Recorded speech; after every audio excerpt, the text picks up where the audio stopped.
Hey everyone, welcome back to 12 Happy Hens.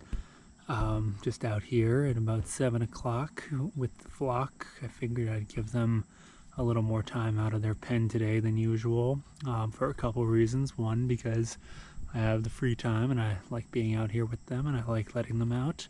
But for another, because we are expecting a bit of a tornado tomorrow. Our part of the state here in Massachusetts is right now, by the weather reports, it's looking like we're going to take the brunt of the storm here. So I figured there's not going to be much of an opportunity for them to get out tomorrow during all of that. So they might as well enjoy some extra free time today. Right in front of us here, we've got our Silkie Puffball. Silkies are a breed that I've come to love over the past couple of years, and they, as you can see, are very fluffy, which is where their name comes from, I think. But they are also a bit of a smaller breed of chicken. They're not a full-size breed.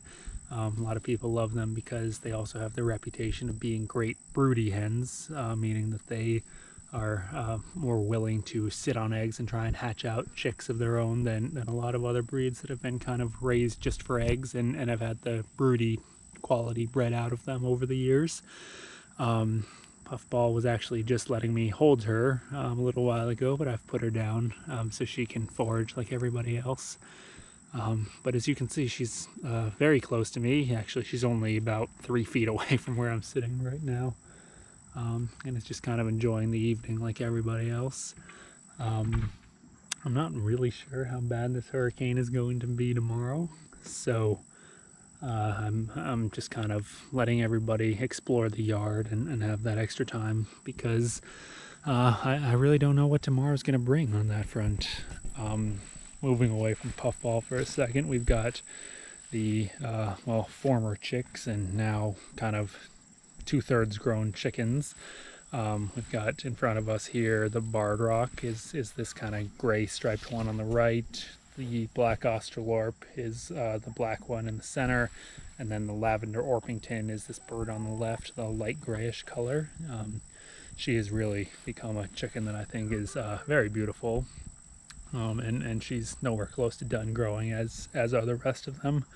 They have more of that to do. That's another Barred Rock back there. And then the final one we kept of our chicks is this Buff Orpington right here. And they're still growing up, and we're probably not going to get any eggs from them until about November. I've said this in past videos, but rule of thumb for me is that I think 6 months is about the amount of time that most of the breeds we have here need before they start laying eggs, although you will hear 5 months from a lot of people. Part of that is that we have such a large flock and multi-aged birds that I sometimes struggle to tell when the new ones start laying, since they're not the only ones in the flock, and the others are laying constantly. So it's a little difficult for me, unless they're a breed that lays a truly different colored egg, for me to always gauge when exactly they've started. But I wanted to kind of show you some of these ones just to track their progress. I know that I see them every day, but they may look different from video to video. I haven't gone back to look. But at this age, chickens do kind of grow at a pretty fast rate, so I would not be surprised. When they were younger, I mean, even between a few days, they would have more feathers. When they were kind of going from that chick to the fluffy chicks to the smaller chicks that kind of had the miniature versions of their adult feathers. But right now they're kind of the size of some of the full growns, like this white one on the left, the California white, who are full grown, but they're not the same size as some of the other adult chickens that we have, and certainly nowhere close to the size of the 2 ducks, who are back in those woods somewhere right now. But they are definitely growing up, and that's good to see. They've kind of assimilated well into our flock, and today, when I was bringing them back into the pen, they all followed, including the new ones, which was good. Problem with that is that the new ones tend to be more willing to just run right back out of the fence, and so it takes me a little while longer to get them in, but we'll work on that. No chicken gets it completely right right off the bat. And they're doing much better than I had hoped. They all 5 of the new ones followed me right in. These guys seem to very much stick together. These 5 new ones. The buff is kind of over here at the moment, but she's still very close to everybody else, and if they were to move somewhere, she would absolutely follow. That's kind of characteristic when you move new chickens into a flock, is they will stick with the ones that they came in with. And that's not to say that they will always stick with them, but certainly for a few months at least after they move in, they will be pretty close-knit.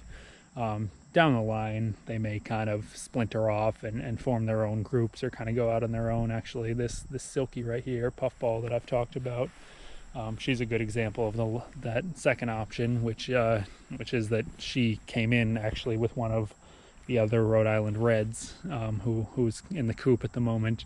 But they used to be very close, but over the past year or so, they've kind of parted ways, and now they rarely spend any time together. Puffball tends to hang out more with other birds, including these new ones, more so than the hen that she actually came in with. But on the flip side, there are older birds that we've had who've been here for years and are still very close, and still very rarely separate. Even though they very well could, especially when they have as much space to work with as they do out here in the main yard. So it'll be interesting to see over the years how these 5 hold up on that front, if they stay as close as they are now, or if they choose to kind of go their separate ways or pair up or join other groups. But from what I've seen, ducks tend to be much more closely bonded than chickens. They are definitely a flock animal, and when I say flock, I mean that they are rarely more than a few feet away from each other. I'm not sure if you can see them, but you will in a second. They're back here in the woods, like I mentioned, and they are right next to each other. Actually, it looks like a couple of the hens who have remained semi-close, this little California white that you saw earlier, and then this Well Summer on this log, they came in at the same time. They were part of a smaller flock, and I ended up selling most of those chicks, but I kept these 2 because I liked them. And they've joined the flock and they've stayed pretty close, but the interesting thing that I've found is that these 2 actually got very close to the ducks and have kind of maintained that, especially the white one. And I'm not really sure why that is, that these 2 got so close to the ducks. I suspect that part of it is because they came in as just 2, which made it a little hard for them because there was an established flock that was pretty close, and when there are just 2 new chickens coming in, it's a little bit harder for them to kind of move in because they are big targets for everybody else, and there's not many of them to take the pressure off. And so I think that at the time they got close to the ducks because the ducks were pretty much the only 2 members of the flock that weren't interested in picking on them. And so they kind of stuck near them, partially for that reason and partially because they figured out pretty quickly that the other chickens didn't really want to pick on the ducks or make them upset, so that offered a little bit of protection on that front. From what I've seen, the ducks seem to be much more okay with new arrivals than the other chickens are. It seems to be, well, to me anyways, it seems like the ducks are okay with those new chickens because they don't see them as other ducks, and therefore they don't see them as a threat of any kind. They're not going to be competing for their tub of water, and they feel pretty confident of their place in the flock, I think, at this point. But I strongly suspect that if we put another duck or 2 in here, that they would have some issues with that. We may find out down the line. I don't have any plans to add new ducks, but if we ever do, I'm sure we'll have an answer pretty quickly on that one. But for now, it's just good to see that they have stayed close with these chickens, these 2 anyways. And they seem to be getting along pretty well with the little ones, the new ones who are coming over right now. But right now, I'm just glad that everyone's out before the hurricane hits, tornado, excuse me, hits. And I really hope everyone comes through that okay. I think they will be fine. We've got their coop right here, which is pretty well built. And I mean, the thing that worries me is that it's back in this woodsy area for shade. And it works well on that front, but it always makes me nervous about the possibility of a tree falling or something like that. I'm truthfully more worried about this pen setup, because if a branch falls on this, it's going to do some serious damage, I think. And it took a while to set this pen up like this, but I would, of course, much rather it fall on a pen than the coop when they're in there. And I suspect I'll probably have to leave them in the coop for most of the day just to keep them safe. But I'll let you guys know how we come through this. But I think that's all for now. So see you next time, and please help us out and subscribe.